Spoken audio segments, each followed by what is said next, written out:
একটি গ্রামে 12 বছর বয়সী একটি ছেলে তার বাবা মায়ের সাথে থাকতো। একদিন ছেলেটা অনেক বছর পরে তার দাদুর বাড়িতে ঘুরতে যায়। সেখানে গিয়ে সে সারাদিন তার দাদুর সঙ্গে খেলাধুলা করত এবং অনেক মজা করত। একদিন সে তার দাদুকে বলে, আমি যখন বড় হব তখন আমি একজন সফল মানুষ হব।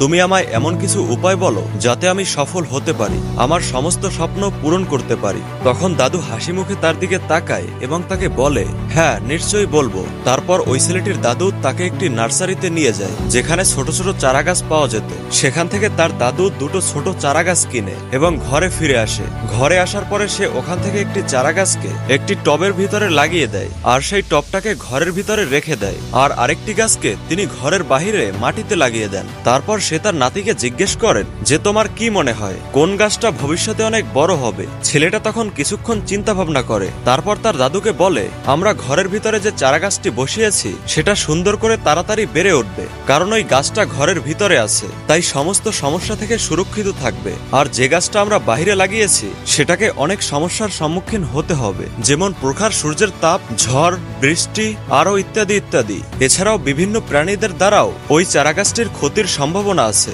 তারপরে তার দাদু হাসে এবং বলে, এই দুটো গাছের সঙ্গে ভবিষ্যতে কি হয় এটা দেখার জন্য আমাদের কিছু বছর অপেক্ষা করতে হবে। আর এভাবেই 4 বছর কেটে যায়। 4 বছর পরে আবার ছেলেটা দাদুর বাসায় যায়। দাদুকে দেখার পরে সে পুনরায় আবার বলে যে, দাদু এর আগের বার আমি এসে আপনাকে জিজ্ঞেস করেছিলাম জীবনে কিভাবে সফল হওয়া সম্ভব, তখন তুমি এর কোনো উত্তর দেওনি, কিন্তু এবার তোমাকে উত্তর দিতেই হবে। তখন তার দাদু তার দিকে হাসি মুখে তাকায় আর বলে, হ্যাঁ নিশ্চয়ই বলবো, কিন্তু তার আগে চলো আমরা সেই দুটো চারা গাছকে দেখে নেই যেগুলো 4 বছর আগে আমরা রোপণ করেছিলাম। তারপরে তার দাদু টবে বসানো সেই গাছটির দিকে নিয়ে যায়। তারপর দেখে যে সেই ছোট্ট চারা গাছটা এখন আগের থেকে অনেকটাই বড় হয়ে গেছে। তারপরে তারা মাটিতে লাগানো চারা গাছটা দেখতে যায়। তারা দেখে যে সেই ছোট্ট চারা গাছটা এখন অনেক বড় বৃক্ষতে পরিণত হয়েছে। সেই গাছটার শাখা প্রশাখা অনেক লম্বা লম্বা এবং অনেক শক্তিশালী ছিল। পুরো উঠোন জুড়ে গাছটার ছায়া পড়ছিল। তারপর ছেলেটির দাদু তার দিকে তাকায় এবং তাকে জিজ্ঞেস করে যে, এখন তুমি বলো কোন গাছটা বেশি বড় হয়েছে, মজবুত হয়েছে এবং সফল হয়েছে? ছেলেটা বলে, সেই গাছটা যেটা আমরা বাইরে লাগিয়েছিলাম। কিন্তু দাদু এটা কিভাবে সম্ভব হলো? ওই গাছটা তো অনেক কঠিন পরিস্থিতির মুখোমুখি হয়েছে, কিন্তু তারপরও এই গাছটি এত বড় বৃক্ষে পরিণত হলো কিভাবে? তার দাদু তার দিকে তাকিয়ে বলে, তুমি একদম ঠিক বলেছ, যে গাছটা আমরা বাইরে লাগিয়েছিলাম সেটা অনেক সমস্যার সম্মুখীন হয়েছে, আর সেই সব সমস্যার সঙ্গে লড়াই করেই এত বড় হয়েছে।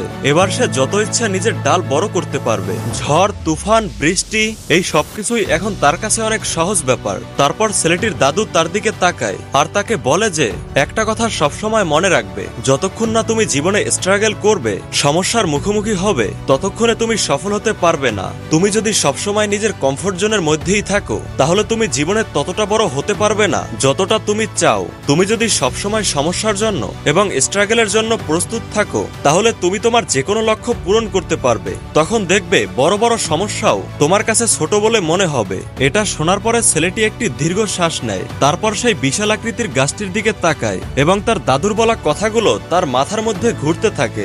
দেখুন বন্ধু, সমস্যা, বাধাবিঘ্ন এইসব জিনিসগুলো আমরা আমাদের জীবনের শত্রু বলে মনে করি, কিন্তু এই সমস্ত সমস্যা বাধাবিঘ্নগুলোই আমাদেরকে প্রতিনিয়ত শক্তিশালী করে তোলে আর আমাদের জীবনের সফল হতে সাহায্য করে। কেউ একজন ঠিকই বলেছেন যে আপনার জীবনে সমস্যা না আসলে তাহলে আপনি বুঝবেন যে আপনি ভুল ট্র্যাকে আছেন। তো বন্ধু, আপনার কি মনে হয় আপনি কি এখনো সঠিক ট্র্যাকে আছেন নাকি ভুল ট্র্যাকে আছেন? সেটা কমেন্টে অবশ্যই আমাকে জানান এবং ভিডিওটা বন্ধুদেরকে শেয়ার করবেন। আর ভিডিও ভালো লাগলে ভিডিওটাতে একটি লাইক দিবেন।